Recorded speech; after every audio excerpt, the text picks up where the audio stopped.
Good evening and welcome to the Cover One Roundup. I am your host, David Fox. With me, as usual, is my co-host, UberHansen, and we are here live to bring you a breakdown, a mournful breakdown, if you will, a frustrated breakdown of all the things that happened yesterday, from offense to defense to MVP to whatever you want to call what happened at the end of the game. There was a lot that happened in that game yesterday, and a lot of people had a lot of thoughts on what happened yesterday, including us two. So before I get any further, though, Uber, how are you? Yeah, I'm surprisingly good. You and I talked a little bit before we went live here, and I did say I enjoyed the game for as much as it was frustrating at points, and the outcome wasn't what I wanted. Like, it was a fun football game. If I could take my Bills fandom completely out of it, watching that game would have been awesome. That being said, losing that game and then having to see the Chiefs win later that evening, it's just like, all right, well, the one seed's not a thing anymore. So let's figure out a way to just get into the playoffs on a nice little roll and be healthy. That should be the primary goal now. Yeah, it sucks. I there's still a world in which the one seed is in play, but it would require more Chiefs losses. And at this point, I'm not gonna sit here and try to be like, yeah, that's totally possible at this point, because I don't go against the forces of witchcraft, and I don't mess with that juju, man. No. That's wrong. I don't touch that stuff. So I'm not gonna sit here and anticipate that. At this point, it's more like, all right, you're still in a good position in this AFC playoff race. You just have to not completely fall flat on your face, because otherwise Pittsburgh will come up right on you. Yeah. And Pittsburgh has a game. Pittsburgh right now is kind of in a great position to either they win and beat the Chiefs, and that's somehow I'm actually very interested, because you're the one who does rooting interests. Mm-hmm. This Chiefs Steelers game, is that good or bad for the Bills?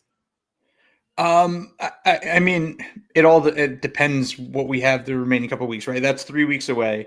It is. Oh, I thought that was, I'm so lost. I thought that was this week. My bad. We don't have no. The Steelers are playing. They're playing your Eagles this week. Oh, that's right. Yeah. So Eagles Steelers 425, Bills Lions 425. Two phenomenal games on the slate happening at the exact same time, because the NFL can't figure anything out. And it's Fox and CBS. Yep. Almost certainly. Then that makes sense. Yeah, you're not going to want to flex either. Neither of those is going to be willing to flex that game. But that's a rough overlap. Those are both cross conference games, so they probably both looked at this and were like, "Yeah, no, we're not giving these up. Come on." No, but looking at the Steelers schedule just real quick, they have at Eagles, at Ravens, home versus Chiefs, home versus Bengals. That is a gauntlet to end the season compared to the Bills, who play the Lions, Patriots, Jets, Patriots. The Bills should at a minimum win 3 of those games, assuming they don't sit their starters at some point. The Steelers could in reality go 0-4 to end the season. I don't think that happens. I think they beat at least 1, maybe 2 of those teams. We'll see, though. That Christmas Day game against the Chiefs could be a big deal if the Chiefs kind of get caught by somebody else here the next couple of weeks, and Buffalo. I don't know if they're going to find a way to beat the Lions, but if they beat the Lions, then the 1 seed could be back on the menu. Mm-hmm. Yeah, it's unfortunate that these 2 specific opponents are back to back and on the road for the Bills. It's unfortunate, and we knew that this was going to be a problem coming into the season. And then as the season progressed, it was like, okay, well, the Lions are still going to be tough, but they could probably beat the Rams. But then the Rams just got healthy at the right time and played inarguably their best game of the season, and it's not even close. At least offensively, their defense still sucked, but I think people kind of anticipated that the defense was going to suck this year. And also, even though they haven't been atrocious necessarily this season, they're still clearly overachieving based on the talent that they have in front of them. So it's it's tough. I think that this is brutal for the Bills. All right, so we've got just a insane hot take right off the bat here. The Bills have to sit their starters for this game against the Lions. The 1 seed is out, and I think you need to prioritize health over trying for the 2 seed. Also, the Lions are dirty, and that field is garbage. So just to give you a peek behind the scenes of what we do here on this broadcast live, right? We do have the ability to put users into a 5-minute timeout. And while I am not a parent, I am more than willing to exercise my parental rights and put Archie in a timeout for this. There's a lot I could say about this, but we have a lot to discuss and a lot to get through in this show. So just to put this very simply, no, just no. Yeah, you can't rest your starters in week 15. No, you can't do that. What are we talking about? This is how we're going to start the show. God. All right, I'm fine. We'll get through this. All right. So this is a tough game to get through, but there are some really great things that happened in this game, and we are going to talk about that. But before we get too far deep into this, we are going to discuss one of the things that helps us do this show, that allows us to do the things that we do here, and that is Cover One Pass. Other side. It's the same every week, and I keep forgetting which side I have to go to. I go the wrong direction every time. Yeah, yep. So if you're not a One Pass member, it is easily the most direct and best way to support us here at Cover One. It is $60 a year. You go to cover1.net, you sign up there, you get access to the Discord, which allows you to interact with everyone else who's a One Pass subscriber, allows you to interact with us, the content creators. You get all sorts of information, analytics, film breakdown. It's really great stuff. You don't have, like, here's the thing. Not every NFL fan base has something like this. Because if they did, the discourse around football would be 100% better. And we'd probably watch a lot less of First Take, just nationally speaking. But we don't. Like, I really can't oversell the fact that this is such a unique group of people with a unique group of skills that we all bring to the table to make what we do at Cover One work. And the fact that you guys get to have direct interactions with us through Discord, among other places, is really special. I really enjoy interacting with you guys on there. It's a great time. We get to talk about all sorts of stuff: food, games, just life, random stuff, music, along with other football stuff. And it's about, like we said, analytics and film and free agency and the draft and fantasy. I mean, you want a selling point. If you're a big fantasy person, Chris Chuse is in that fantasy chat, and he'll just straight up be there to give you advice week to week, and it's great. You don't get that all that often. And for the record, in our Cover One fantasy league, Chris Chuse, predictably so, is kicking all of our asses. So if this is not selling you enough, it's totally worth it. Those who are One Pass subscribers, I think, pretty much all swear by it and are big supporters, and we thank each and every one of you. Sign up today at cover1.net. It is totally worth it. Love each and every one of you for doing it. Sign up today. Yeah, that's all I got. Let's see. Oh, this is one of my friends from college, Jazz, who's great. She has 2 kids. She lives in Illinois somewhere. She's wonderful. That's a good name, Jazz Alvarez. Jazz, right? Yeah, I love it. She's great.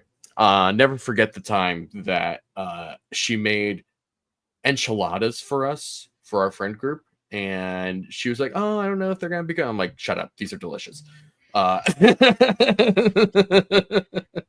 It's like, keep making these, and I'll keep coming over. This is fine. Yeah, it's great. It's a lot of fun. So, where are the show? There are the show notes. So let's start with the good, because I want to start with something good. And the main thing that was good yesterday, was the most obvious thing that was good yesterday, was Josh Allen fully cementing himself as the MVP. And I will let you talk at some point. I promise. Because I would kind of, because you did all the work for the stats that I'm looking at right now. I'll let you kind of go through that and talk about the context for all that and all that stuff. I'm gonna start us off right now and say, so NFL MVP voting is ranked choice voting now, right? You get 3 votes: first place, second place, third place. Am I correct?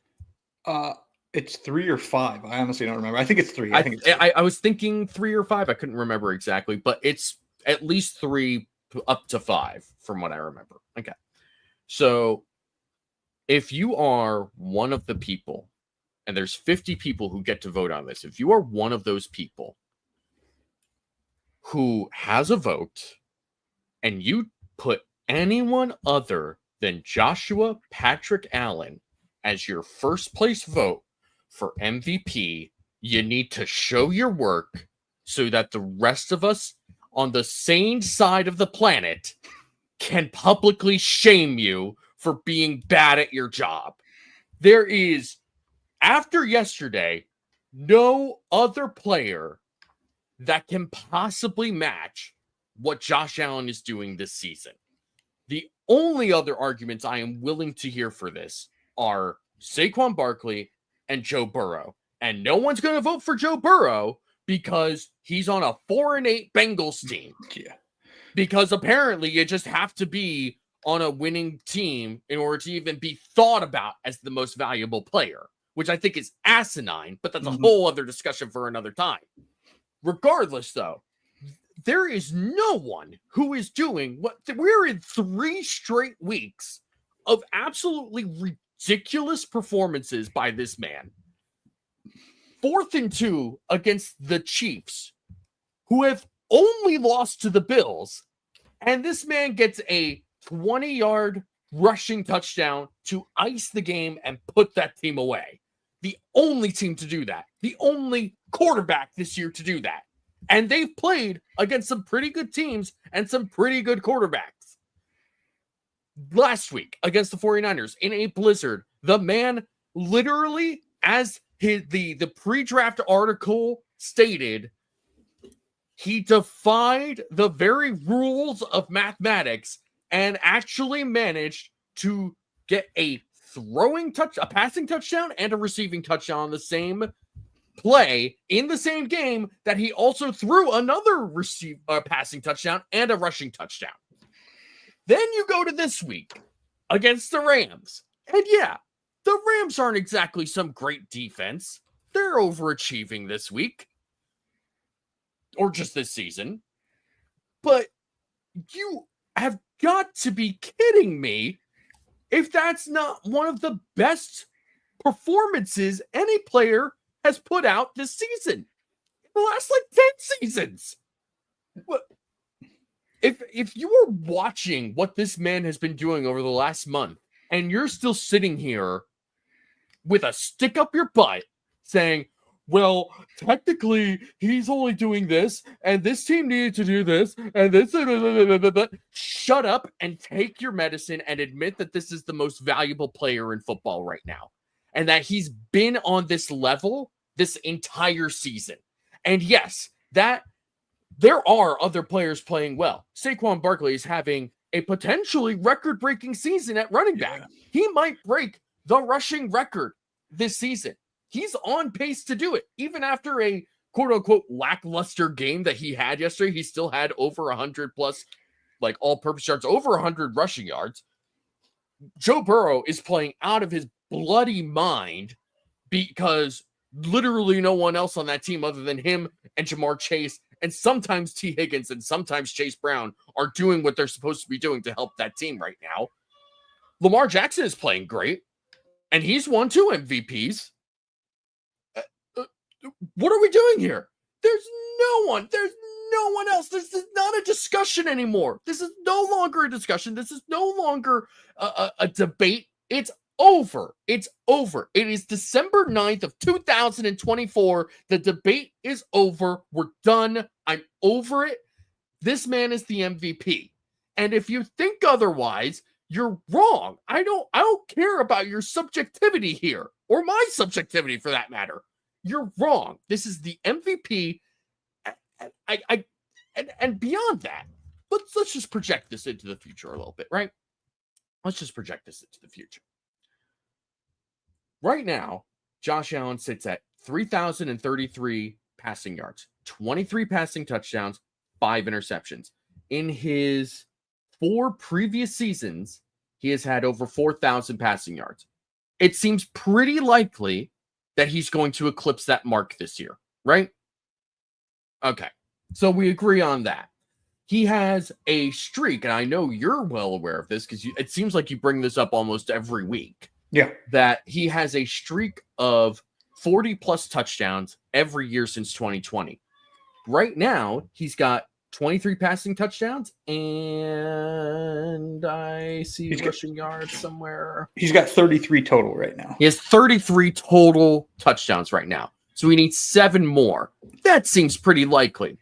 So in a year where he is continuing to throw for 4,000 passing yards, run the ball like a maniac, 40 plus total touchdowns in a single season, and the fact that they got rid of Stephon Diggs, ate that money, which is like $30 plus million, and just as a bonus, just let Gabe Davis walk in free agency.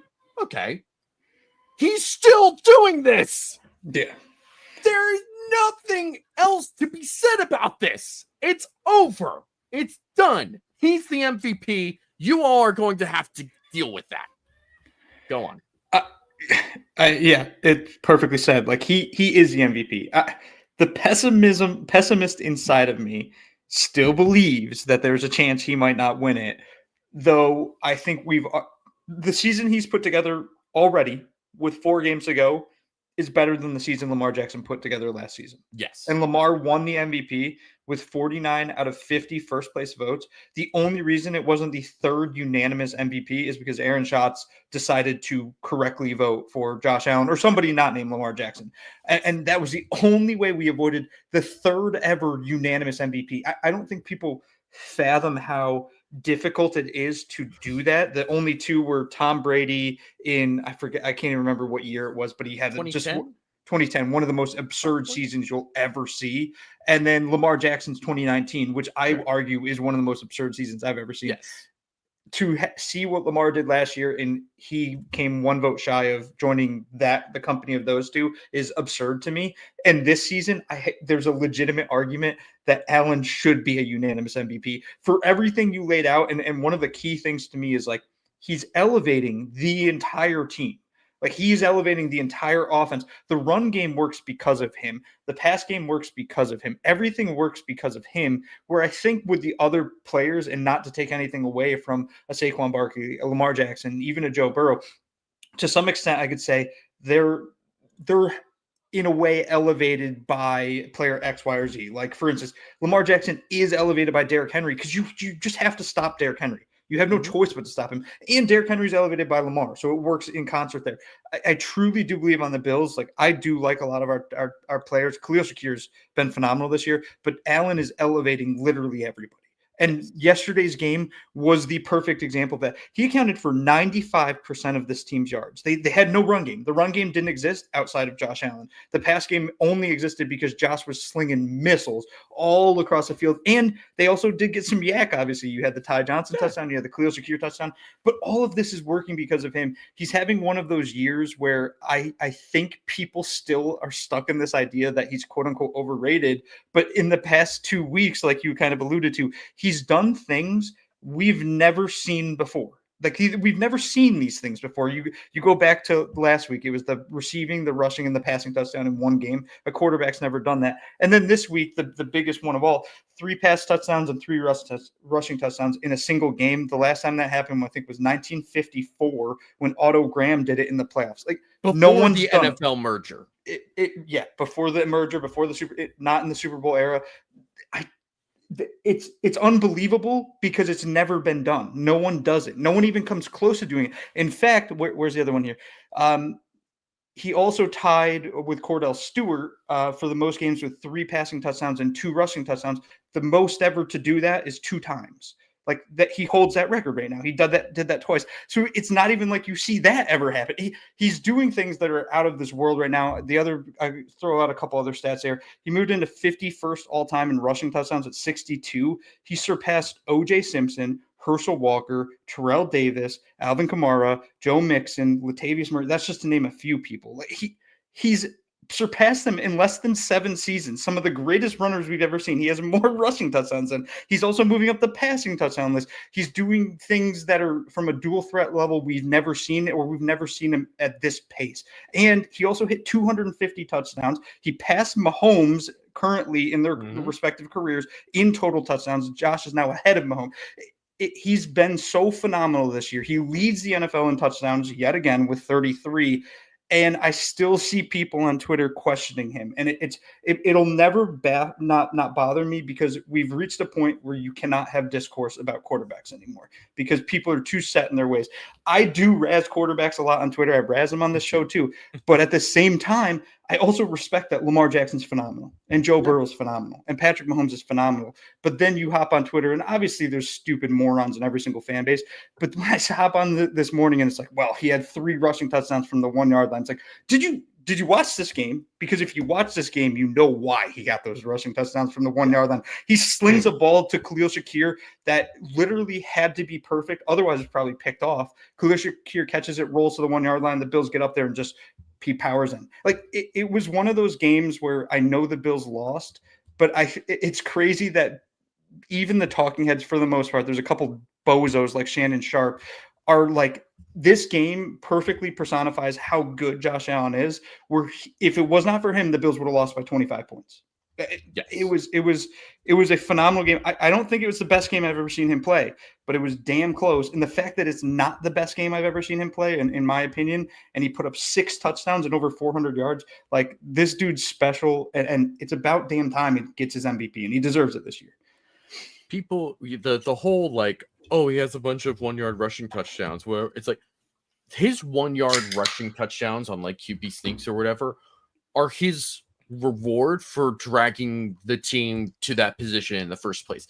Yeah. This is not Jalen Hurts, who is actually vulturing touchdowns from Saquon Barkley. Do you know how many times Saquon Barkley has been tackled at the 1-yard line this season? Is it 10? It's 11. 11. Oh my God. 11 times. And I just like, I feel bad for Barkley, because that is like 11 extra touchdowns he could have, but also like, yeah, whatever. Like, this is how football works sometimes. It's the unfortunate reality of it. It is what it is. But man, it's just like, this is Jalen Hurts is capitalizing, so to speak, on what Saquon Barkley is doing to get them in position there. Not all the time, but it's a lot of the time. 11 times is a lot of times to do that. But it's just crazy how people try to frame it in this exact same way with Josh Allen. It's like, no, like, Josh Allen is getting those 1-yard rushing touchdowns because Josh Allen threw them down there or ran them down there. And yeah, James Cook has been good this year. The run game has been pretty good this year. We acknowledge that. We understand that. We appreciate all of that. But like, it's not all the time. Certainly yesterday, I mean, it was very clear, very obviously, like, the run game was not going to be a major component. One, because they couldn't break anything past the second level, and also because they just got behind so early. Yeah. Like, at that point, you can't sit there and be like, well, we're just going to have to run the ball, which we know Joe Brady wants to do. We know that is part of his MO. It's part of this team's identity. It's why he's the offensive coordinator now. But at a certain point, they just said, we got to go. We just got to go. And again, he's doing this without Keon Coleman and without Dalton Kincaid in the lineup. Yeah. And even Quentin Morris wasn't active. And Quentin Morris is like a pretty solid, as far as tight end threes go, he's pretty solid, all things considered. The fact that you had to play Zach Davidson, and you know, we feel a certain way about Dawson Knox. We are pro Dawson Knox people on this podcast, but still, you're minus a couple of pretty important pass catchers on this team right now. And he's still doing it. He's just doing it because I didn't even feel like this was like a great Joe Brady game, right? It wasn't like, oh, Joe Brady's like in his bag. He's like cooking all this stuff up. Yeah, unlike McVay, who was like, Yeah, we'll get to that. But with the Bills, it wasn't like, oh, Joe Brady's in his bag. The running back screens were nice. Like seeing the two running back screens be successfully run was great. It was interesting to see how they did it. Right, it wasn't like it wasn't Allen trying to throw over the top of the defender in front of him to get the ball there. He just sort of sidearmed it, which I don't think they've really tried to do when running screens. I'm like, I wonder if that's what they're going to try to do moving forward. And I don't know how sustainable that is necessarily, but it's interesting because it worked, right? I mean, that first one probably could have been a touchdown, and the second one was a touchdown. So I don't want to like act like, Joe Brady is some sort of bum or anything, but this was so much more about Josh Allen being who he is and him being so special and so unique. And I think maybe right before the season started, or maybe like right as the season started, there's a Panthers guy that I follow, Billy Marshall, who is very opinionated, let's call it. Whether you agree with him or not, he does not care. But he definitely has thoughts on many different things regarding football. And I think before the season started, he said Josh Allen will be, if he isn't already, a top 5 quarterback in NFL history. And based on what's happening right now, it's hard for me to disagree with that. I can't. This is, as you have said before, he is the best dual threat quarterback in NFL history. Yeah. And it's amazing that he's playing at the same time as another one of the best dual threat quarterbacks in NFL history in Lamar Jackson. But it's crazy that this is happening. And the like you said, the pace that he is on right now, the things that he is doing, the records that he is breaking, we're going to go back at some point in the future, 20 years from now, when this team is, I'm not saying I'm rooting for it. I don't want it to happen, but at some point, I'm sure this team will be in the gutter again. That's the nature of sports. That's how it goes. And we're going to look back at this and we're going to be like, there's no one in the history of this franchise that will come in and do what that guy did. Just no one. When I started watching the Phillies this year, right, and getting more into baseball, there would be, there's records that are broken. There's records that get set by players throughout a very lengthy Major League Baseball season. And every time I would look at that, specifically for like Phillies franchise records, I was always like, wow, that's pretty impressive. That's like, or like they're like second all time or third all time. And the person who was always first was Mike Schmidt, who like helped power them to the World Series that they won in the 80s.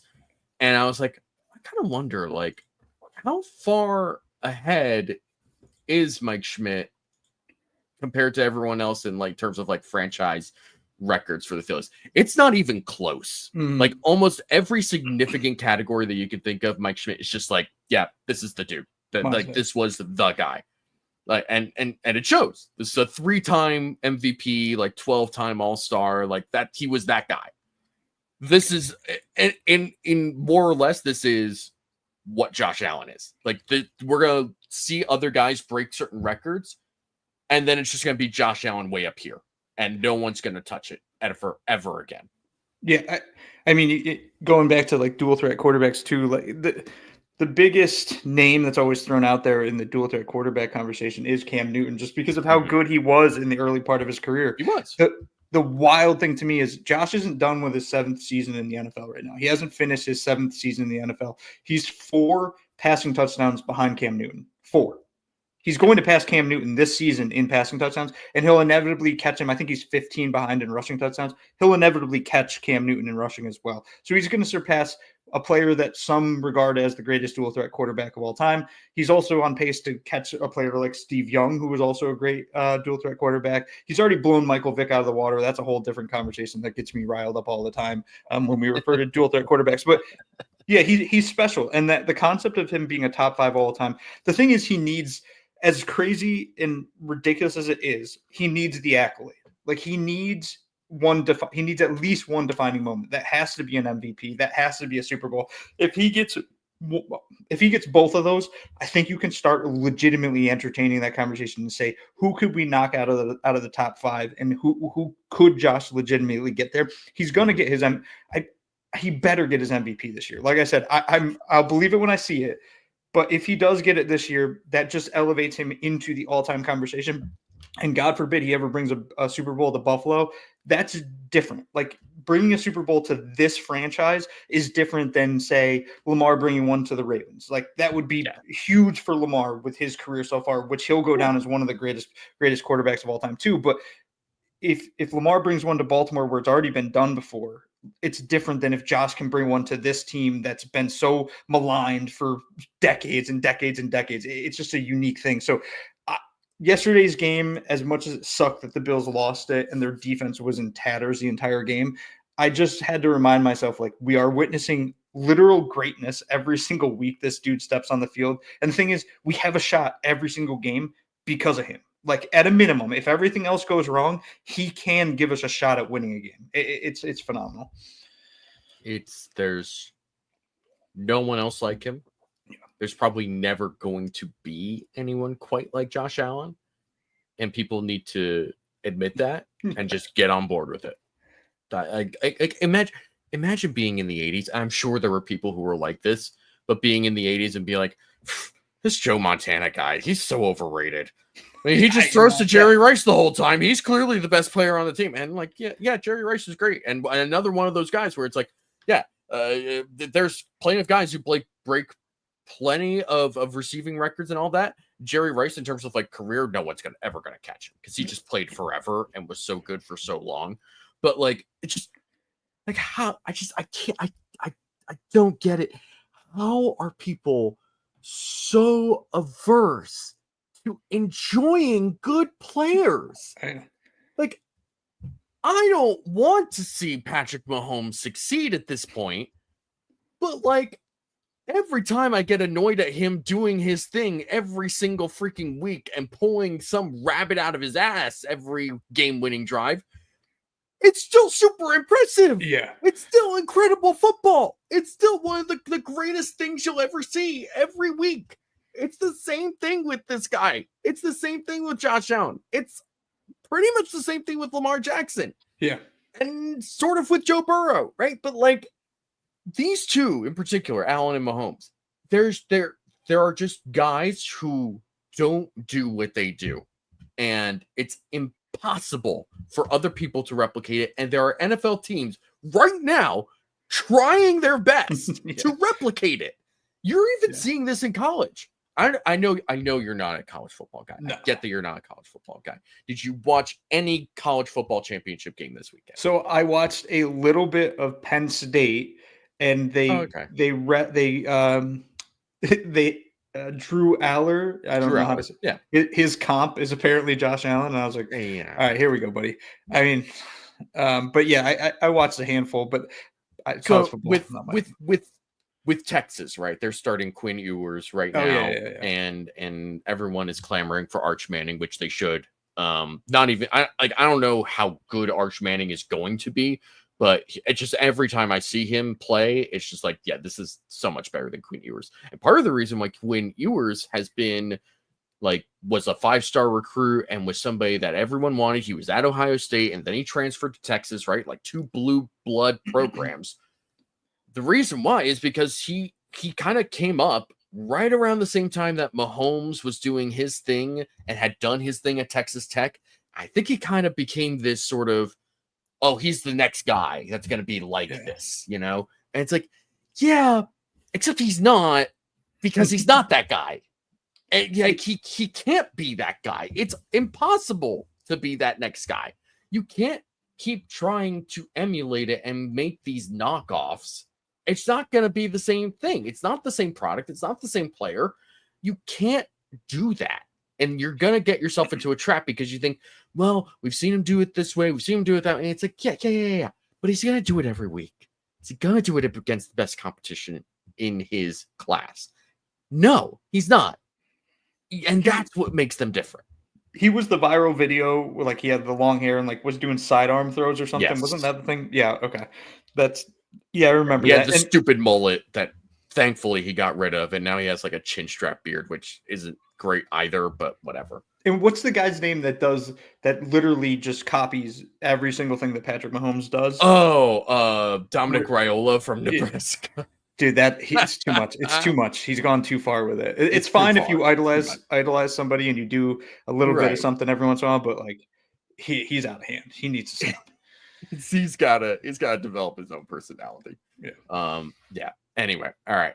I don't want this to be the end of Josh Allen talk, because I think we could go the whole like 90 minutes just talking about Josh Allen and how much we love him, but we are going to get to the unfortunate part of this game, which is the Bills defense. And I'm gonna start by talking about the Rams offense just to try and soften the blow a little bit, because I do have strong words for this Bills defense. That being said, the Rams offense was so ridiculously good. And yes, the Bills defense was bad. I get that. I understand that. I'm with all of you on that. They have to be better. I don't even think it's going to get better this week. It sucks. I get it. What the Rams were doing was insane. And it proves yet again why this combination of Stafford, McVay, and Puka and Cooper Kupp is so unique and just like deadly, because Stafford is willing and still capable of just winging it and just putting the ball in such a perfect spot that it's at some point it's almost impossible to defend. Bills gave him plenty of wide open spaces throughout the game, and he just carved them up because McVay is super smart and created a bunch of great answers for him and knew exactly how to attack the Bills defense, and that was impressive on its own. But the other thing is, both Kupp and Puka are so physical and so strong and such willing blockers that they don't have like a specific role necessarily for their offense. You can they do, but you interchange them to a certain degree, because they can both play in the slot, they can both win outside, they can both block, and they do block. Both of those guys are great blockers. I mean, it is so impressive.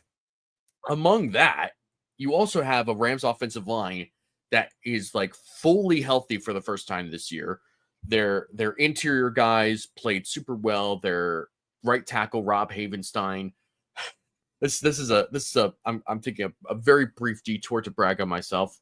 When I was in college, when Rob Havenstein came out, I was still doing 100 scouting reports just because I could.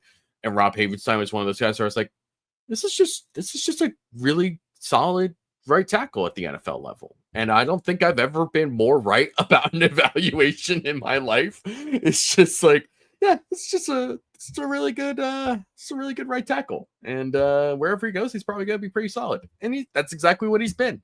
And like him, Steve Avila, and Joan Jackson, and the rest, Bo Limmer, who's a rookie for them playing center. It was just a very impressive, almost flawless performance from the Rams offense.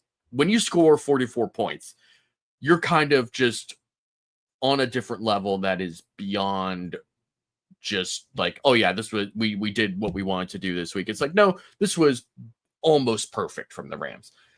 And the Bills did very little to stop them. I've seen some people be like, they need to go away from the zone defense in the second half. And like they tried to blitz. They tried to play a little more man coverage. It didn't work because Puka just outmuscled everyone, and Cooper Kupp also outmuscled people. Like at a certain point, you're just kind of screwed. And that's what happened yesterday. And it sucks. And I understand that there's frustrations, and I'm frustrated too.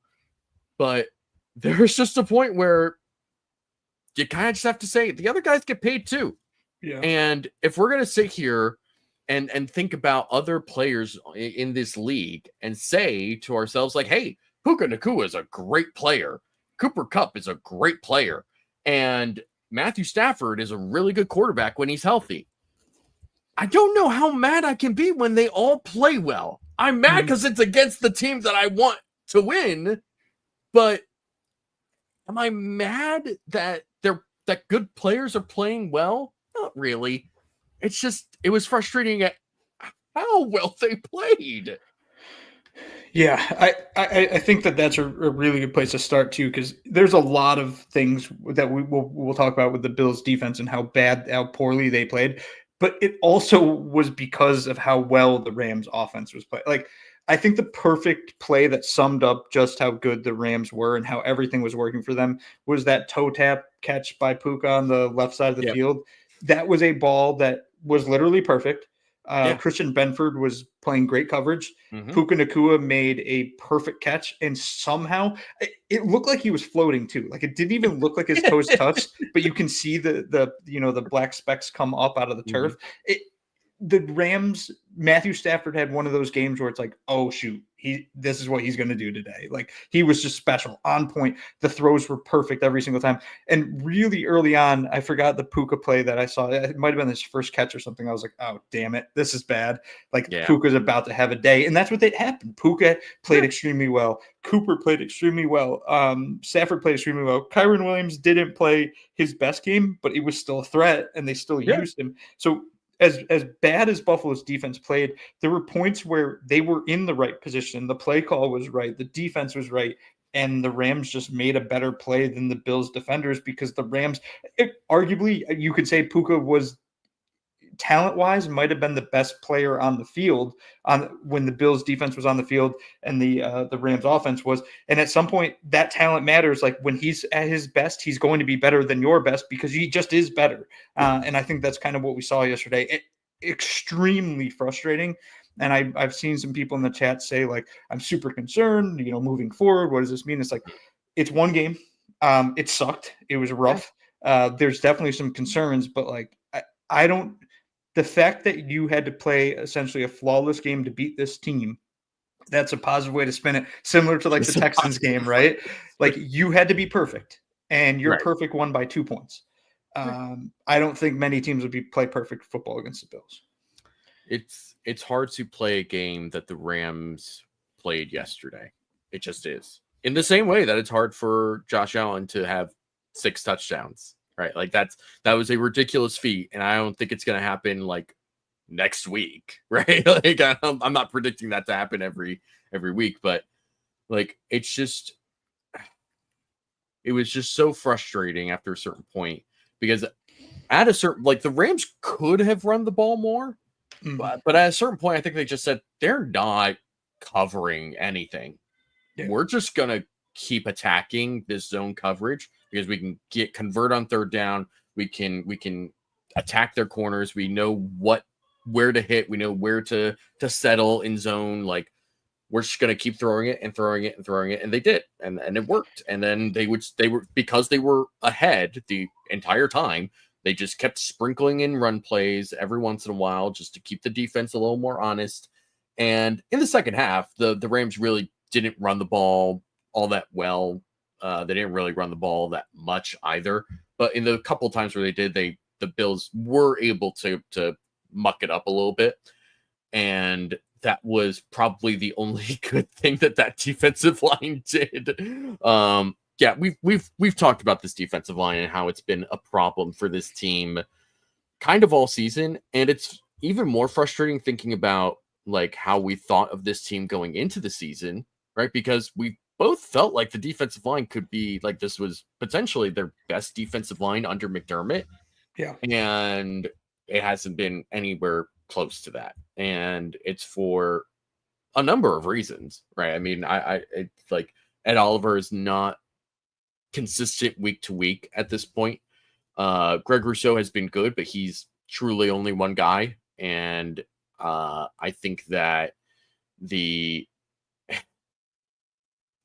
just there's just not enough happening up front to stop the teams that have like really strong, complete, ultra physical offensive lines. And the Rams definitely have that, and they spent quite a bit of money in the offseason to make sure that they had that. And they've put picks into that. And the Lions upcoming, very similar story. I mean, you look at Frank Ragnow, who's one of the best centers in the NFL. You have Penei Sewell, who is, I mean, good Lord, just someone who is not just as physical as any offensive lineman in football, but more athletic than 95, 98% of players in the NFL relative to their size. Like how he's able to move at that size is beyond comprehension to me. It's crazy. And so, no, I don't think that the defense will look better against this Detroit team. And the fact that they looked as completely out of sorts as they did against this Rams offense is concerning. And I don't like it. And it's especially because of how the defensive line played. Because it's a cliche, I get it, but it's a cliche because it's true. And it's because it's true every time in every game, and it will always be that way. It starts up front. And if you lose up front, you're in for a long, long game. And that's exactly what happened to the Bills yesterday.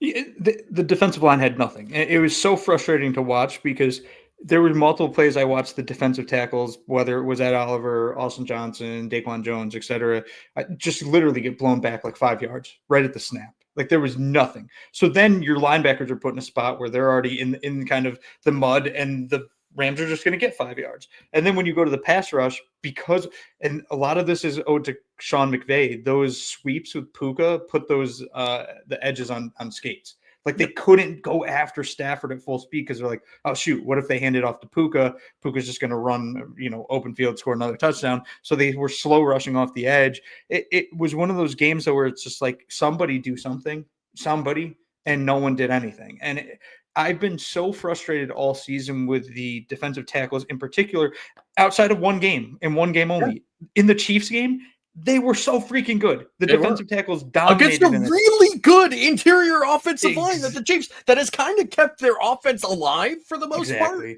Yeah. And the fact that okay, cool. And that to me was like, all right, this is a great sign. This is a really good test for them. They went up to it and they got pressure and they were really good at the line of scrimmage. And that was it. It's just been the exact same thing since then. It's been so frustrating this entire season to watch this happen. It makes me wonder if it's a motivation issue, because the Chiefs are going to motivate you. Like the Bills playing the Chiefs, Buffalo knows that that's their bugaboo. Like they need to go after the Chiefs. They need to beat the Chiefs. So I wonder if they just get up for that game and they get hyped and they're ready to go. And then you play a team like the Rams and you're like, whatever, I don't care about this.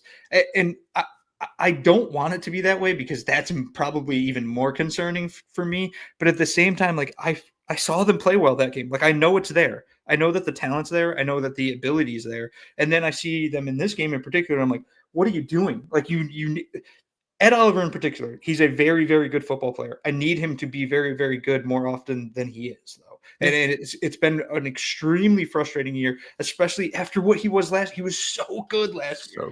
So good. And now he just isn't playing like that. And then when you go to the edge, like Greg Rousseau didn't have a great game. I can't remember him being awful. AJ Epinesa got fooled on those sweeps a couple times, but then I'm guessing the coaching staff got to him. It was like, you cannot bite on that every single time. And he did catch him on one of them, but it was just one of those games. Sean McVay, like you said, he was in his bag. Puka coming into this game had rushed 4 times on the season total. In this game, he rushed the ball 5 times. So the Rams saw something on tape, and they said, these edges are crashing to the quarterback too fast. Let's abuse them on that. And they did. And now that's something the Bills coaching staff is going to have to notice and adjust and say to these guys, hey, you have to rush with integrity. Hey, defensive tackles, I don't know what they're going to do there. I almost and this is going to sound crazy, and this is probably just me being reactionary here, activate Jordan Phillips every week, man. Like at least he gets the team hyped. At a minimum, he gets them hyped and pumped up. And honestly, if he was in that game yesterday, I don't think he could have played much worse than what I saw from the Bills' defensive line. It was a frustrating game, and as many issues as there were at linebacker, at corner, at safety, etc., The issues on the defense were the defensive line. Like, they played about as bad a game as you could have, and as a result, got gassed for 35 points and essentially just didn't stop the Rams ever. Very frustrating.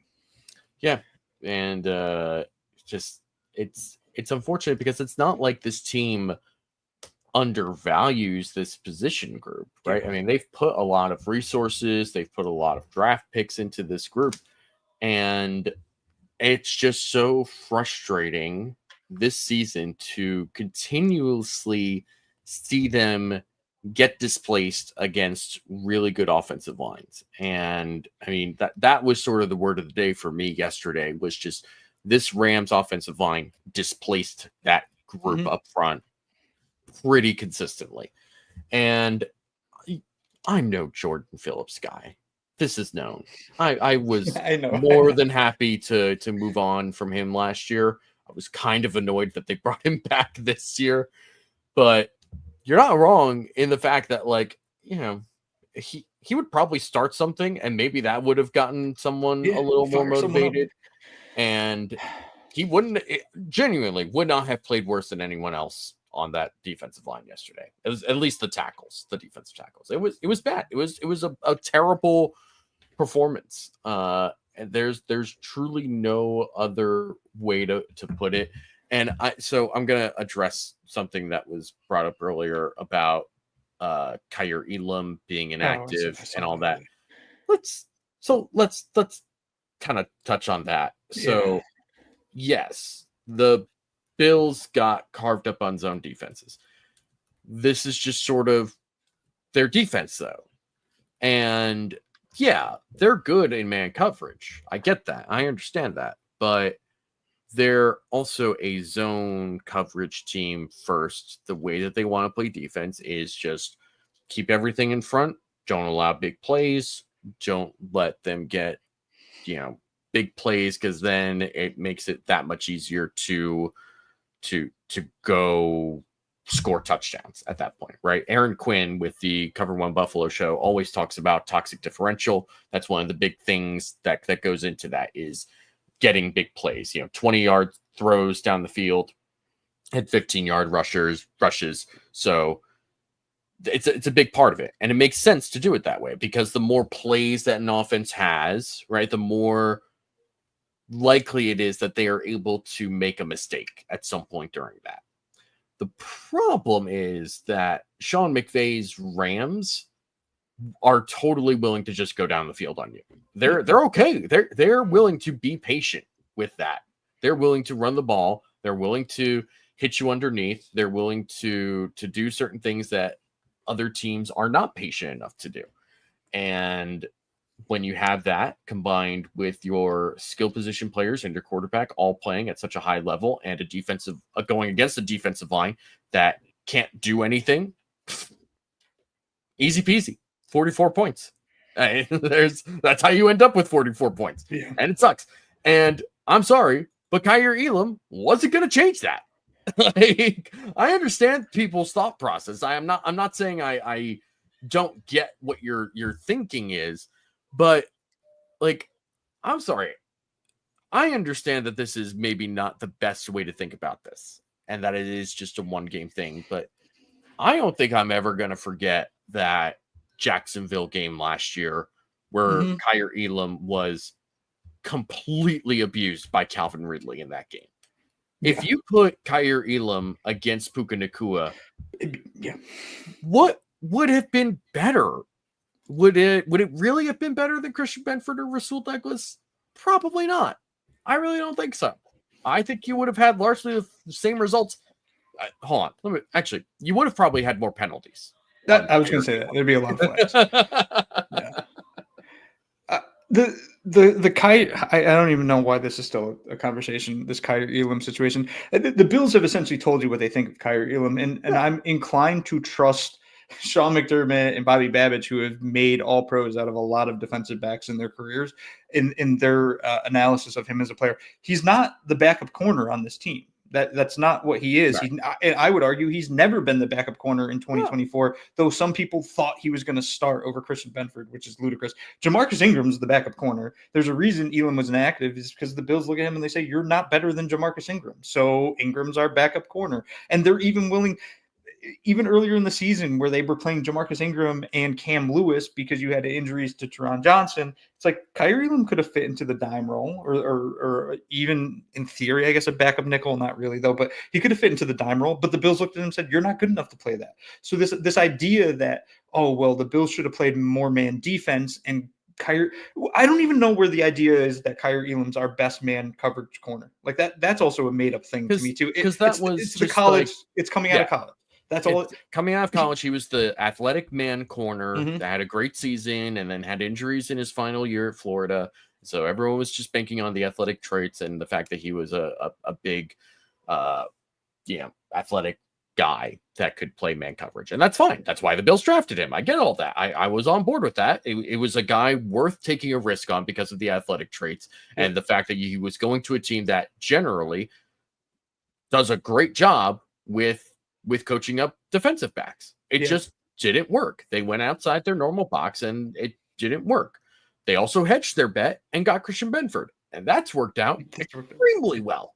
Yeah. Like, especially relative to draft position, but just in general, that has really worked out.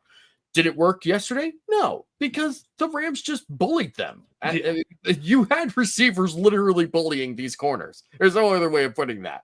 They were on one yesterday, and that's what happens. And it sucks. It sucks. But Kyrie Elam wasn't changing that. He just wasn't. No, and just to close out one thing on Elam, like the pre-draft analysis was he's a great man corner. Okay, so if we still are choosing to believe that, and I don't know why we are, like you said, we watched him against Calvin Ridley, and Calvin Ridley made him look like he was a junior varsity player. If we're still believing that he's this great man corner, because that's what they told us in college, well, then I guess Josh Allen's inaccurate. I guess he's a really inaccurate quarterback because that's what they told us coming out of college. So you have to pick a lane here. You can't just be like, well, Kyrie Elam's this great man corner because we were told that when he was drafted. Like, no, dude, like he's inactive for a reason. And also, sorry to go on this whole rant too. Like, there's this idea that in 2025, the Bills corners are going to be Christian Benford and Kyrie Elam. I'm not going to make the bet that Florida State guy made about eating a certain thing out of a red Solo cup earlier this season. I think it was Florida State. Probably. I don't know. Kyrie Elam will not be starting for the Bills in 2025. I don't even think he'll be on the roster, to be honest. He might not. This whole thing, the Kyrie Elam discussion, I saw that all over Twitter today, and I was just like, I'm biting my tongue. But now you're on your own show, and you don't have to anymore. I don't have to bite my tongue. Oh man, yeah, just a really bad performance. And as someone, who was it? I want to make sure I get this. Someone said yes, Ralph Wilson Sr. from the grave said McVay versus Babbage was a mismatch from the get go. Yeah. It's one of the best play callers and offensive minds in the NFL versus a first year play caller. It sucks. Sometimes you get got, and that particular mismatch was, on paper a problem, and in reality in this game an even bigger problem. Because we at least for me, I sat there at halftime of that game and thinking, okay, they'll play better in the second half. The defense will be better in the second half. And then they weren't. Like they just still were terrible. I was like, oh my gosh, this is just brutal. It's one of I wrote this in my recap yesterday. Buffalo Bills on SI, if anyone's interested. That this is one of the worst performances for a Sean McDermott team defensively in years. I mean, truly in years. I mean, it really is crazy. The Colts game, some of those early games in 2017 when they just weren't that talented, right? The Saints game where they gave up like 1 billion yards rushing, or that whole like 3-game stretch. Like, it's just everything about it was brutal during that stretch, but they eventually recovered. They go to the playoffs. 2018, that defense was pretty solid, all things considered, especially given how bad the offense was for most of the season. 2019 great defense. 2020 started slow, came along as the season went along. 2021, that defense kind of carried that team until the offense finally got its head out of its ass. 2022, really good defense, struggled on 3rd and long. 2023, really good defense despite the injuries that they accrued. And 2024, they've been pretty solid given the fact that there's no like big superstar on this defense. It's a lot of just like good, solid players.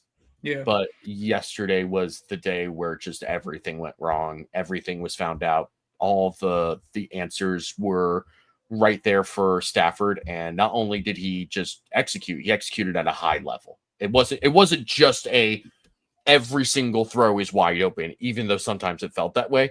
There were plays like the Puka catch that you talked about earlier with the toe tap. That's just a ridiculous throw. You can't and then a ridiculous catch that was well defended. It just not enough against one of the best players in the NFL. Period. Yeah. And it sucks.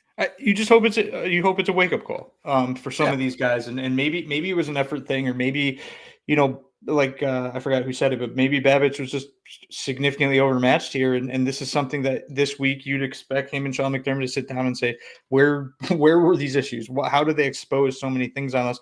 And you better solve it quick, because the Rams are a good team. That offense is good now that they're healthy, but this Detroit Lions offense is a completely different animal, and it's an animal that is built to beat up a defense like the Bills, which is terrifying to me. Yeah.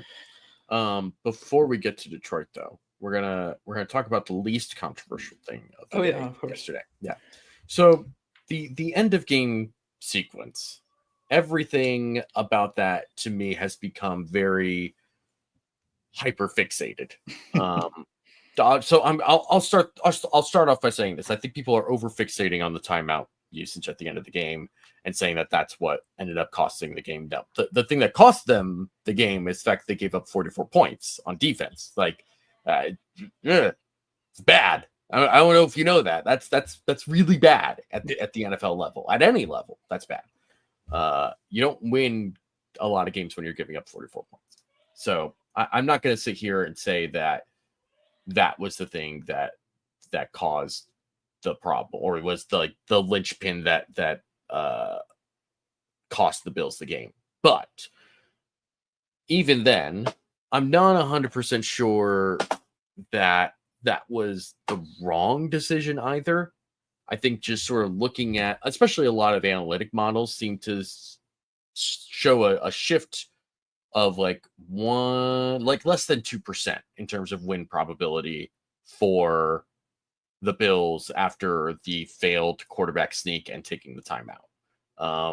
And it was less than 2% for going against the Bills. And it sucks because the margins are so close in that game, obviously. But also, I don't know. I'm really hard pressed to make too much out of that. And I understand it's frustrating. I understand it's easy fodder for a lot of people who feel like McDermott is like terrible in these sort of end of game situations. I would contextualize this a little bit by saying a lot of NFL coaches are really bad in those situations. Yeah. And I mean, you go to, just look at Dan Campbell last year, and I don't even think it was necessarily. I'm thinking of the Lions Cowboys game last year, right? Where end of the game they decide to go for it go for two? Yeah. It wasn't fourth down. It was go for two. They go for two. They get it, but it's a penalty, so they get backed up. They decide, all right, we're gonna go for it again, and then they don't get it again. They have another penalty. Or did they get it? I don't remember. But there was another penalty that backed them up even further. It was like, okay, just kick the extra point, and they were like, nope. Gonna do it again. And they didn't get it, and they lost the game. And there were a lot of people who were critical of the Lions, and I think the way that I want to say it was Arif Hassan, who is a Vikings writer for The Athletic, if I'm remembering correctly. I'll have my producers double check me on that. My producer is me. But I think he because he was kind of going back and forth with someone on Twitter about it, and he was like, look, like, is it the smart decision? No. But you're also in a position to call that the not smart decision because that's their mentality, right? Like, they put themselves in a position where this game matters and this decision actually matters in the month of December because this is just part of their mentality. You don't just take that away at a certain point just because it's like kind of more logical. That's just not how this team operates. And a lot of analytic models are built to be like kind of used in a vacuum, right? As a sort of general rule, like, hey, the Ben Baldwin fourth down bot, right? It's a great resource to just get a general idea of like what should and shouldn't be a go situation on fourth down, right? And there's sometimes where it's tossed up, and I've seen him do it. I've seen him do it where he's quote tweeted that bot and says like, this says go for it. I probably wouldn't. But like, this is a situation, and it takes a lot for him to disagree with his model. Yeah. Ben Baldwin is that kind of guy. Take that how you will, but like it's interesting because for this situation, McDermott was like, frankly, really open about his thought process for this after the game and saying like, we felt like inside of the amount of time that we had, we weren't in a great position either way. We thought going with the quarterback sneak was going to get us a touchdown because from 1 yard out, we feel very confident in that. And they should. It's a as close to an automatic touchdown play from 1 yard out as you can get because they did it multiple times in this game already. And they got stuffed on one of them, but you take that as the outlier because that is the outlier the majority of the time. And it sucks to say it, but they just didn't get it. They just didn't execute on that quarterback sneak. And he said, I felt like trying to get up and run a play right after that was not going to be saving us the time that we needed. And using the timeout in that situation was basically part of the plan. And they basically said after the game, like, that if you were to ask me if I was going to do that again right now, I'd probably say we would do it again. And I first of all, I appreciate that that's like that this wasn't just a weird kind of out of sync situation, that this was part of the plan. Some people will get mad at that aspect of it. I think that that's fine. And it's tough that they didn't get it, but that's more on execution than the decision making, in my opinion. And you can quibble about, well, you got to run a pass play there. But if they don't get a pass play there, like, sure, they're not using a timeout. They're not doing that aspect of, but I don't know, like, you're still risking a turnover in that situation. You're still risking a sack in that situation. I understand your quarterback's on a heater. I get that. I understand that. But part of that heater was being good in those short yardage situations. So it's hard for me to be like so overly worked up about the decision itself. I was definitely worked up about how worked up other people were about this. But I know you have thoughts about this as well. I mean, look, as is tradition, Bills fans, after every single loss, they will blame Sean McDermott, regardless of if it's Sean's fault or because not. He's the worst. Because he's the worst and apparently a terrible head coach. The funny thing is, just last week, the same Bills fans that were saying he should be a coach of the year, and now they're saying he should be fired, which drives me nuts that we go to that extreme every single time the Bills lose.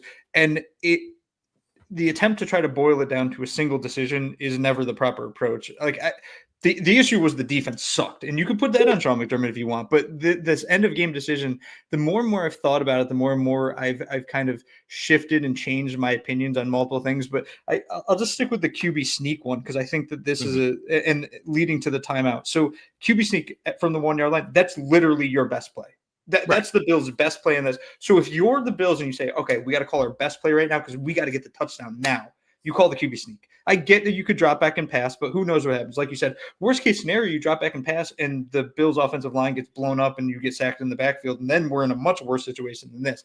And Eric posted the end zone angle. Like Josh Allen was 5 inches short of the touchdown. Like he almost had it. So whatever. They call the QB sneak. Now I think the concept is, do you call the timeout? And I actually tweeted earlier today that I still didn't like the timeout call, but looking at the clock and looking at the amount of time left, the timeout call was actually right because you just wouldn't have had enough time. There was 1 minute and 6 seconds left on the clock when Josh got tackled in that pile. Mm-hmm. That situation is very different than a typical situation where you can just reform up and run the same play again. Like they have to clear the entire pile. It's going to take you 20 seconds at least, probably closer to 25, 26 seconds. The Bills essentially would have run the clock down to under 40 seconds and they would have maintained all 3 timeouts. It wouldn't have mattered. Like it wouldn't have mattered if they called the timeout or didn't call the timeout. It would have had the same result. And even if everything went perfect and the Bills did sneak that ball in on that very first play, like we're talking about such a difficult, like if the Bills came back, it would have been close to a miracle.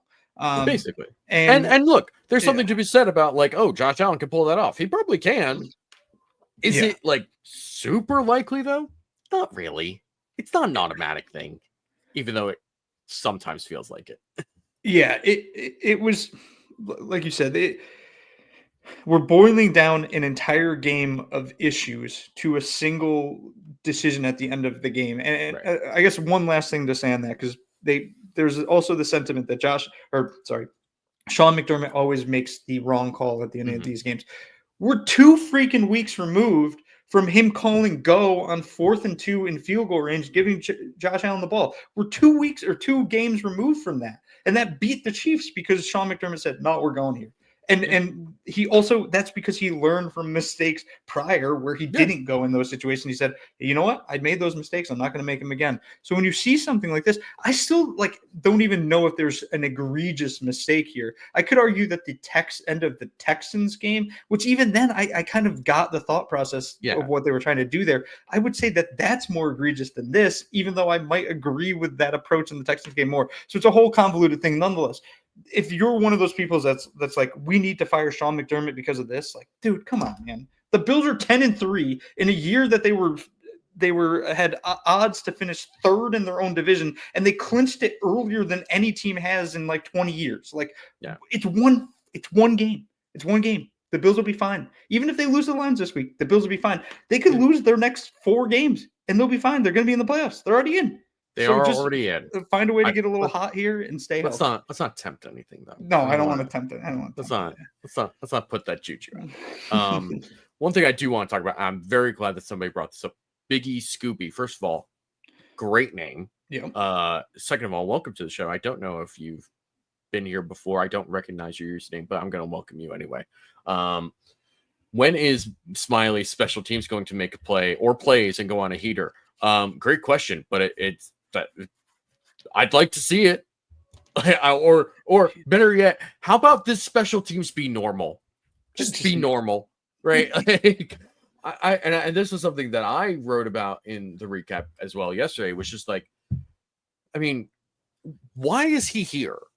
Like the return unit has been solid because of Brandon Codrington being a really good return guy. Cool. Tyler Bass has regained his form after that amazing kick against Miami to win the game. Cool. Everything else outside of that has just been like average or whatever. Like Sam Martin has been better this year than last year, but he's not amazing, right? Like it's not like, oh, Matthew Smiley has really gotten the best out of Sam Martin. Like I don't know about that. And to sit here and be like, the blocked punt was so devastating in so many ways because it really just made things so much easier for the Rams in a game where the offense was already so much easier. And not only that, but then after the game, to have McDermott volunteer information that they only had 9 guys out there for the final play, which is why there was no return. Nobody asked, hey, why were there only 9 players out there? There's a photo or the dots from Next Gen Stats are showing only 9 players. Somebody just asked, like, why was there no return on the last play? And he was like, yeah, there were only 9 players out there. We had a substitution error. And I'm like, I swear I was having flashbacks to Denver of last year, where it was the same thing, just the opposite, right? A substitution error that had too many players on the field. Now we have a substitution error with not enough players on the field. Why is he still here?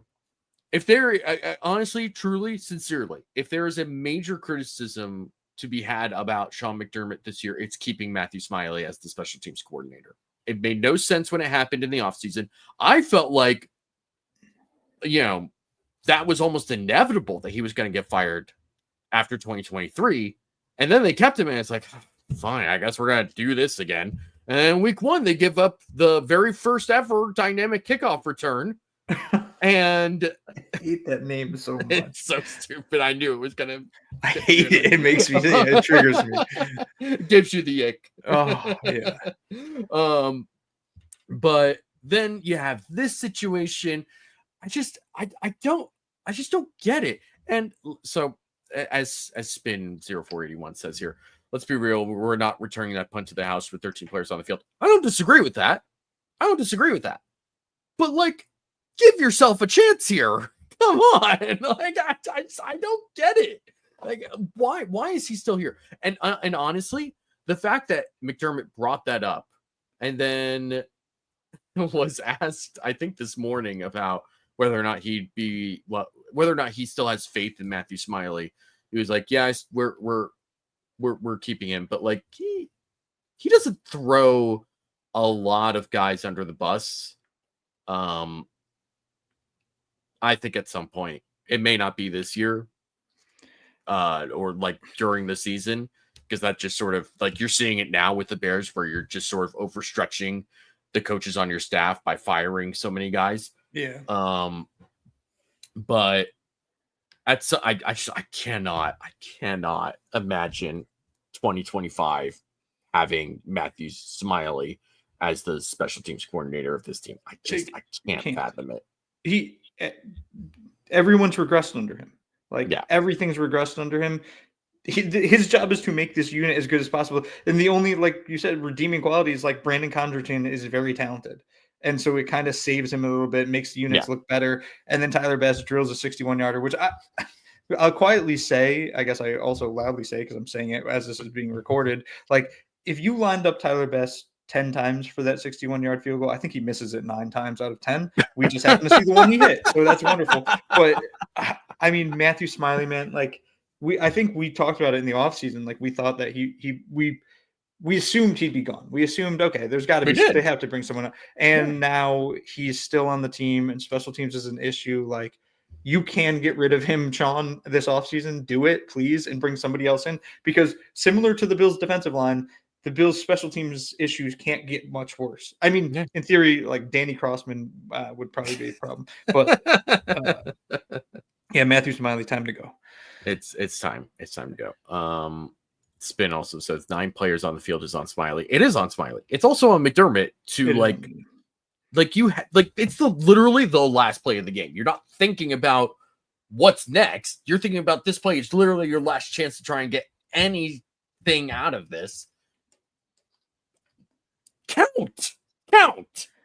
Like, honestly, what it should have been probably is 11 players on the line trying to block the punt. That's what you should have done. Because like Spin, I think Spin said, maybe, like, you're not returning the punt for a touchdown. Sure. And if you fair catch it on the 1-yard line or whatever, you're not getting a 99-yard touchdown. So your best chance is blocking the punt, which you're probably not going to do either. So, all right. Do we want to talk about next week against Detroit? I'm not excited for this. I mean, from a football fan perspective, I'm excited because it's going to be a fun game. From a Bills fan perspective, I don't like this game. I do not like this game. So, very well-timed comment. Maria SV says, guys, give us some hope. So first of all, Josh Allen still plays for this Yes, team. the hope. And I will say this: despite the fact that they're kind of coaching around it, this Lions defense is so screwed in terms of injuries right now. I mean, it is insane how many. It's kind of like it. It might be worse than what the Bills dealt with last year. It's worse. In all honesty. It's worse. Yeah, it's worse. Which I really didn't think was possible. And the fact that they're also coaching around it and that they're not a completely atrocious unit is such a testament to Aaron Glenn, who is phenomenal. Yeah. And he's somebody that kind of kept getting overlooked. He's had a couple of head coaching interviews the last couple of seasons. And I know that in terms of future head coaches, everyone's darling has been Ben Johnson for a while. Aaron Glenn, man, what he is doing with this team. And it's so interesting watching the evolution of Aaron Glenn throughout his time with the Lions, because early on, that was a live by the blitz, die by the blitz kind of coordinator. He was bringing so much heat. And part of that in that first season was just because they just didn't have anyone. So they were just trying to kind of create chaos wherever they could, which makes sense, right? And I appreciated just the mentality, right? Because it fit that Dan Campbell, very aggressive mentality. It was like, okay, there's a clear message being sent with how this team is playing. Even if they're not good, they're trying to do something here, and it makes sense. Second year, they get a little bit better, but the defense really struggled in the first half of that season. In fact, it got to the point where people were considering, do they fire Aaron Glenn in the middle of the season, because it just got so bad. And it got to so bad because he kept blitzing, even though they kept getting burned on it. And so they end up firing their defensive backs coach, Aubrey Pleasant. They bring in Aaron. They kind of changed their approach defensively in the middle of the season, which really, again, shows what kind of coach he is. And as time has gone on with Aaron Glenn, it's gotten to a point now where it's like, it doesn't really matter what happens with this unit to a point. Like, they're just so smart and well coached. And thankfully for them, their injuries have not been in the secondary necessarily. Like, there aren't season ending injuries in the secondary. You still have Brian Branch, who is playing at a high level, one of the best safeties in the NFL. You have Kirby Joseph, who is also playing really well. You have Terry and Arnold, who is at the very least like bought in on what he's supposed to be doing defensively in coverage. You have Carlton Davis, who's sort of rediscovering himself as a corner, was in Tampa, didn't have a great last couple of seasons, has really found himself again in Detroit. And even like Amik Robertson, he's not great. If there's a weak spot in the secondary, it's probably him, but it's not like he's some bum either. So for the Bills, to me, you have a way to take advantage of this, because I don't know, even though they aren't god awful, I think that they could still be taken advantage of because of the injuries and because they just aren't going to bring the same juice and chaos that they would if they were healthy, right? And you saw the Packers take advantage of that last week. And even though it felt like the Lions were in control of that game for the entire time, there were points where they were down, and that was because Jordan Love and the Packers did a really good job of rallying back after kind of a slow start and really a slow first half. So it was, there's ways to get this Lions defense for sure. And especially when you have a quarterback like Josh Allen and an offensive line that's going against a pretty depleted defensive line, I think that you can find a really good balance in particular where it's not just the Josh Allen show. You can probably get the run game going against the Lions as well. Yeah, I would argue, like, I do believe that if the Bills aren't they're top 3 offense in the NFL right now. You could probably make arguments for a couple teams, including the Lions, for that matter. But they're probably a top 3 offense in the NFL, which the Lions really haven't played any of those teams this season. So now they're going to play the Bills after giving up 31 points to the Packers. Like it's not going to be an easy game for the Lions defense. And now with Aleem McNeil possibly not playing, dealing with a concussion, I would suspect he does get cleared in time for this game. But that being said, like we just saw what Josh Allen did to the Rams. There's no reason he can't do. I'm not going to say he's going to have 6 touchdowns, 3 passing and 3 rushing again, because if he did that, oh my God. But points can be had here. This to me is going to be a shootout. The Bills defense has to find a way to slow them down, but other teams have slowed them down too. The Colts held them to 24 points. Sure. The Packers have held them to 24 points. The Cardinals in the week 3 held them to 20 points. Like it's not like this is not a team that can't be beat. The Texans intercepted Jared Goff 5 times in the game. They did. So there's ways to slow them down. Dude, this is going to be a pure game of chaos, though, because Dan Campbell loves going for it on 4th down. And as much as Bills fans don't think this is true, Sean McDermott loves going for it on 4th down. It's going to just be absolute chaos. It's going to be a fun football game, but I am absolutely terrified of what that Lions offense can do to this Bills defense. The Lions offense has a really strong, super physical offensive line. They've got probably the best pair of running backs in David Montgomery and Jahmyr Gibbs, and each one presents such a crazy set of issues because David Montgomery's running style is so freaking physical, and Jahmyr Gibbs has he clearly added some weight to himself and lost 0 speed. He's wild. He is a blur sometimes, man. It is nuts. And you have to be able to find a way to slow them down. And I don't know. This is a very difficult matchup for them. The very difficult situation for the Bills to be in. I don't even know what package you use. Like you have to stay in nickel, because if you go dime, they're just going to run it down your throats the entire time. But if you don't go to dime, then they have Jameson Williams, Amon-Ra St. Brown, Jahmyr Gibbs catching the ball. They're if the Bills pull this one off and the defense plays well, the same vitriol that Sean McDermott is dealing with this week, I hope we hear it tenfold for him next week.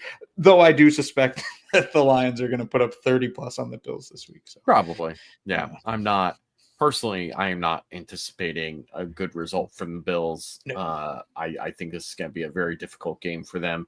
That being said, I think Lions fans are also looking at this and thinking oh man, 11 straight games. I don't know if we're winning this 12th one. It's the difficult position for both of these teams. These are 2 very good teams. They both acknowledge that these are 2 very good teams. For a lot of people, they're probably going to preview this game and say that this is a potential Super Bowl preview. It's very possible that that's the case. These are 2 very good teams, and if the Bills lose this game, it's going to suck. It's going to suck to have lost 2 straight games. Will it matter that much by the end of the season? Probably not. I don't know. I think that at the end of the day, this will be a good game. It's a good measuring stick. If the Bills somehow manage to win this game, if they manage to just steal one against Detroit, it'll be so funny seeing the immediate reversal on so many of the things we just talked about. Yeah. Which is just that's the nature of sports and fandom and football in general. Yeah. It is what it is. From a rooting interest perspective, the one thing I'll say is the Bills can lose this game and still fairly easily lock up the 2 seed. So this is not if your goal is the 2 seed now, because the 1 seed is going to be very difficult to get at this point. It might be impossible. If the goal is the 2 seed and the Bills lose to the Lions, there's no reason to panic. The Bills just have to win their final 3 and they'll be the 2 seed. So I think we can kind of go into this game with a little less anxiety because the result isn't particularly important. That being said, the Bills beating the Lions is kind of another statement win. And I'll also say this, the Bills are the only team that's beating the Chiefs this year. They could become the 2nd team to beat the Lions this year. It wouldn't shock me. I don't know if I expect them to do it. Yeah. Yeah. I think that's totally fair. All right. Before we go, I do have some true or rubbish for us to do. So As soon as I figure out how to do this, even though I do it not every week, but plenty enough times to know where. There we go. Let's see if it's true or rubbish. Let's go. Let's go. If you are new to this show, feel free to play along. The way it works, I give Uber a statement, and he will tell me if it is true or rubbish, and we will discuss afterwards our thoughts and elaborate on them. And feel free to get your thought in the comments as well. So, first statement: true or rubbish? Tom Brady is the most annoying announcer in football right now. Rubbish. Oh, really? Yes. It was rubbish all after all. It was all rubbish. Until Chris Collinsworth ceases to exist, there's no one more annoying than him. And I don't like Tom Brady. I found that game so frustrating to listen to. But anytime I hear Collinsworth's voice, I can't do it. I'm gonna have to start muting the TV for both these games. But if I have to compare Brady and Collinsworth, it's no question Chris Collinsworth is the worst announcer in football. So I understand the Collinsworth hate. Weirdly enough, the Rams Eagles game from a couple weeks ago was like what he would his whole, a lot of his analysis was like weirdly on point, and he didn't like bring up Mahomes maybe more than once, which is like probably a really difficult thing for him to do. Yeah. So I was kind of like, okay, there's still a solid football mind there. The reason why I brought this up with Brady is that like it seems like the majority of what he wants to say is, why aren't quarterbacks as good as I am? Yes, 100%. Any missed throw, he's like, you can't miss that one. I mean, it was the most irritating thing. Oh my gosh, RJ is so on point here. Brady is worse than Collinsworth somehow. He was just hating on the Bills like how Dan Deerdorf used to back in the drought days. Dan Deerdorf is one of the most annoying announcers to ever announce a football game. He is like nails on a chalkboard. And speaking of nails on a chalkboard, what was going on with Brady? At a certain point, take a lozenge, man. He sounded like RFK Jr. halfway through that game. He's not even the one announcing it. He's not freaking out like Joe Davis is. Like, what are we doing? What's going on, man? What are you doing before the game? You have the trifecta of bozos now. You have Collinsworth, you have Brady, and you have Tony Romo, who sounds like he's drunk every single time he announces a game. And they got rid of Greg Olsen, who was really good at what he did and was fun. Still good. I've said this before. If Amazon is smart, they will find a way out of those Al Michaels and Kirk Herbstreit contracts, and they will pay someone to be a play-by-play guy. I don't know who, but they got to find someone to go with Greg Olsen. If they got Greg Olsen to do Thursday Night Football games with the rest of that broadcast, that pregame show, the graphics, all the stuff that group does, it would be the best broadcast in sports, period, bar none, in my opinion. Wow, a last-minute super chat from Carl Toman. Thank you for joining us. We appreciate it. The Bills defense has been very good all year. A Super Bowl winning coach puts up 40 on us, and y'all talk like we're not the Bengals. Relax, it's okay. Speaking of the Bengals, by the way, they just let Cooper Rush go down and score a touchdown on the opening drive. In case you're wondering how things are going for them. I bet the Bengals. Why would you bet on the juice line? Get help. There's just no way. Okay, whatever. Thank you, Carl. Thank you, Carl. Thank you to Carl Toman for the super chat. Really appreciate it. All right. Second statement. Hold on. I want to make sure I get everyone else's. So Maria agrees with you. It's rubbish. Ralph Wilson Sr. rubbish. Roy Collins rubbish. Jared Kay coming in with a black horse or dark horse. Beth Mowens is the worst. Interesting. Spin agrees with you. Rubbish. Collinsworth has too big of a hard on for Mahomes.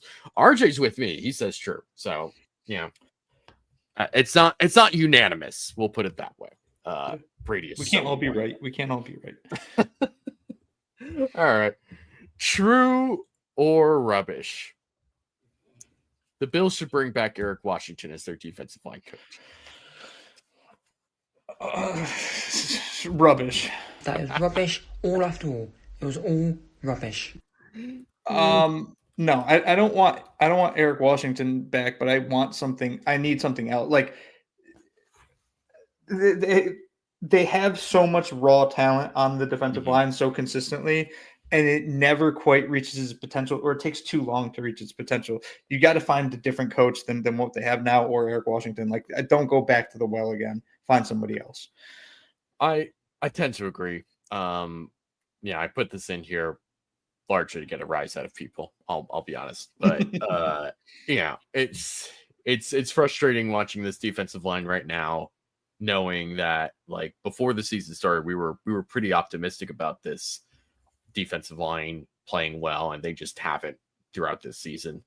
And especially watching the Bears, who were, he's the defensive coordinator now, and it's not like he was calling plays or anything, but that defensive line has been playing pretty well for them for most of the season. Montez Sweat has been really good, although he was good before he went there. So I don't know. It's just frustrating, and I remember seeing. I think I even tweeted it a couple weeks ago, and I apparently no one saw it because no one responded to it, which is probably better for me and how I'm perceived by people. But yeah, it was yeah, it's just frustrating watching this defensive line. I'm just kind of sitting here like something's got to give at some point, right? It's just something's got to. Hey, you know what? If Jacksonville is gonna completely blow everything up, they've got two solid replacements for the Bills. They can bring back Heath Farwell as the special teams coordinator, and Ryan Nielsen, who's the defense coordinator there. He came up coaching defensive line. Be the senior defensive assistant and the defensive line coach. How about that? Well, that's how we'll sell that to you. That works. That works. Pretty much everyone's on board with this. Joe DeRosa of Under Review. Go watch that on Tuesday nights at 7:30. He says rubbish. Ralph Wilson says rubbish. Roy, RJ, everyone says rubbish. I can't blame them. So unless you have something else, those were the only two that I had. But yeah, unless you have something else. No, I think we covered a lot of the topics that I'd throw in here, but we covered quite a bit on this one, so I'm happy yeah. for us. All right, that's going to be it for us, folks. Thank you very much for watching. I know that it is a lot more difficult to tune into these sorts of shows after a game like that. It's always better on a Victory Monday than when we have to talk about why the Bills suck. But we do appreciate all of you for being here and interacting. I know we didn't get to as many comments tonight, but it's because we had a lot to go through in this game. So we appreciate you all coming on and interacting and doing what we do. If you want more of this type of content, go hit the like button on your way out. If you haven't already, go subscribe to this channel. Go subscribe to Cover One Fantasy. Chris Juice does a great job, and it is playoff season in fantasy. Get your lineups in order, people. You have money on the line. I'm saying this to myself as much as I am to anyone else. He does a great job. He's like maybe one of the only fantasy analysts I respect out here. Go to cover1.net and sign up for One Pass. And like we said at the top of the show, it's the most direct way to support us. It's $60 a year. It's the best $60 you'll spend on football all year. In addition to all of the great stuff we said at the top of the show with Discord, being able to talk to people, including us, and getting information and analytics and news before everyone else. You also get a nice shirt from 26 Shirts, which is one of our partners right now. Yeah. And it's a great shirt. I love this shirt, man. And you also get a nice letter from Eric, Aaron, and Greg. You get a decal to go with your wherever you want to put it. It's your decal now. You do what you want. It's a free country. So that's going to be it for us, though. Uber, where can the people find you? At UberHansen on Twitter. And then on Wednesday, I'll be dropping a rooting interest post telling you who to root for in all the games to support the Bills. That'll be posted on Twitter and Reddit. And then on Friday, it's the matchup preview for Bills Lions. That'll be posted on si.com/NFL/Bills.